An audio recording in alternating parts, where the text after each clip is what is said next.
आज के इस एक्सप्लेनर में स्वागत है। चलिए एक बेहद ही खास और सच कहा जाए तो थोड़ा अजीब इंटरनेट फिनोमेनन को डिकोड करते हैं।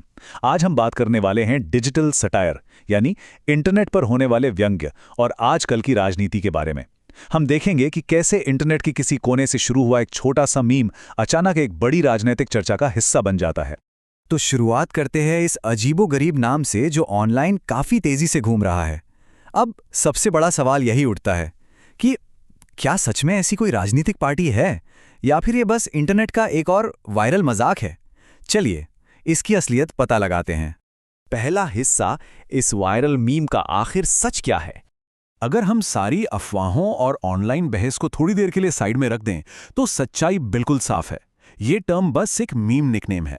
असल में कुछ इंटरनेट यूजर्स इसका इस्तेमाल भारतीय जनता पार्टी यानी बीजेपी पर व्यंग कसने या ट्रोलिंग के लिए करते हैं। इसका किसी भी असली राजनीतिक संगठन से दूर दूर तक कोई रिश्ता नहीं है।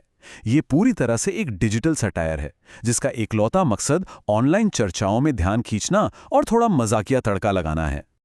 और वैसे भी इस तरह का व्यंग्य टीवी न्यूज़ चैनल्स या अखबारों में थोड़ी ना मिलता है। ये तो वहां तेजी से फैलता है जहां इंटरनेट कल्चर हर पल बदलता है।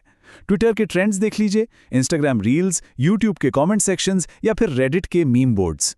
इन प्लेटफॉर्म्स का एल्गोरिदम ही कुछ ऐसा है कि अगर कोई मीम थोड़ा सा भी कैची लग जाए तो देखते ही देखते लाखों लोगों तक पहुंच जाता है। दूसरा हिस्सा, ये कॉकरोच मेटाफर ही क्यों चुना गया।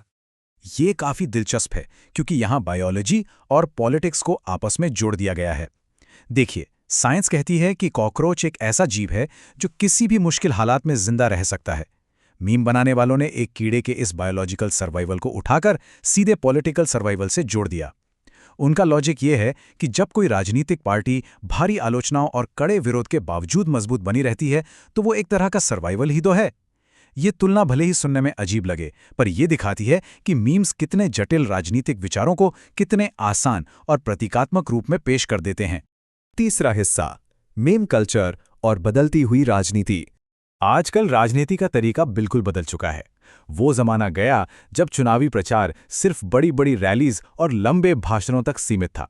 अब राजनीतिक असर सीधे स्मार्टफोन की स्क्रीन्स पर होता है। हर छोटी बड़ी राजनीतिक घटना अब सिर्फ खबरों में नहीं बल्कि मीम्स और जोक्स के रूप में तुरंत हर किसी के फोन तक पहुंच रही है। चाहे कट्टर समर्थक हो या विरोधी, आजकल हर कोई इन डिजिटल टैक्टिक्स का खुलकर इस्तेमाल कर रहा है। फनी निकनेम्स बनाना, सार्कास्टिक वीडियो एडिट्स तैयार करना और वायरल मीम टेम्पलेट्स डिजाइन करना, ये सब आज की राजनीति के नए हथियार हैं। सोचकर देखिए, कई बार एक 15 सेकंड की इंस्टाग्राम रील किसी 2 घंटे की पॉलिटिकल डिबेट से कहीं ज्यादा असरदार साबित होती है। ये छोटे छोटे डिजिटल पंचेस किसी भी नैरेटिव को सेट करने में बहुत बड़ी भूमिका निभाते हैं। चौथा हिस्सा, एक ग्लोबल ट्रेंड। और एक बात साफ कर दें, ये सिर्फ किसी एक देश तक सीमित नहीं है, ये एक ग्लोबल ट्रेंड है।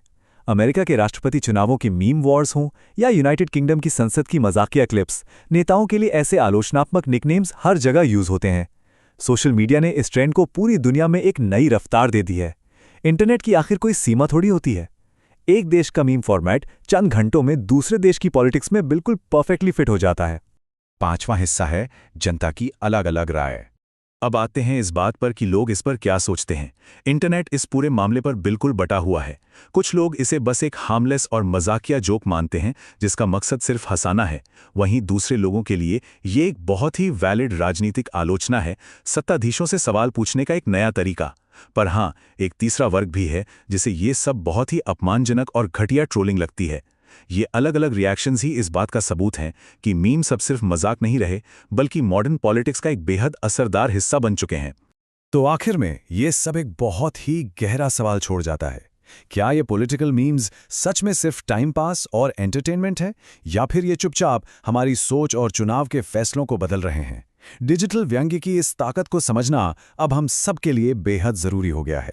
इन ट्रेंड्स पर ध्यान रखना ही आज की आधुनिक राजनीति को सही मायने में समझने की असली चाबी है। और इसी विचार के साथ हमारा आज का ये एक्सप्लेनर यहीं खत्म होता है।